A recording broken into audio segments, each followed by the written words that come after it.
1983 Sleepaway Camp was truly ahead of its time, and I don't think people realize just how impactful a reimagining of Sleepaway Camp really could be. Major spoilers ahead, so if you haven't seen Sleepaway Camp, that's kind of your fault because the movie's like 40 years old, so that's kind of not my problem. The Sleepaway Camp follows this young girl named Angela and her cousin Ricky who gets sent to a camp. Angela, unfortunately, is the victim of a very tragic event because her father John and his boyfriend Lenny, yeah, I said boyfriend, in the 80s.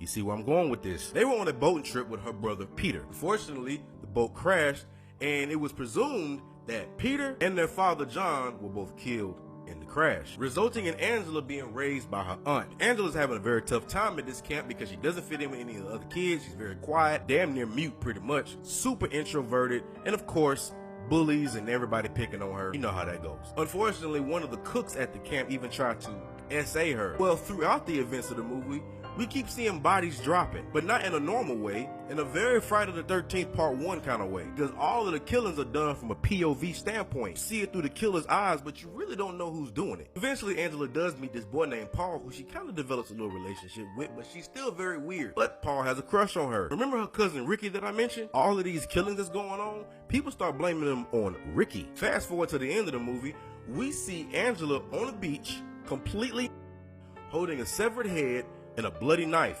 and this leads to one of the most iconic scenes in horror history. We come to find out that Angela has not been Angela this entire time, but in fact, Angela was her thought to be dead brother Peter in disguise, cause their aunt was a nutcase and raised Peter as a little girl and not a boy. From his hair to his look, clothes, everything, he was led to believe that his name was Angela and not Peter, and that he was a girl and not a boy, despite him having all of his boy parts. Naturally, the movie was not well received back then, although over the years it has developed a very loyal cult following and is now deemed as one of the most important horror movies of all time. And this one role pretty much certified Felissa Rose as an iconic figure in horror. Sleepaway Camp is a true horror classic, bro, I'm telling you. And I think if they remade this movie with a modern twist, absolutely crazy. If you've seen Sleepaway Camp, then you know exactly what I mean when I say this movie is very important to the horror genre.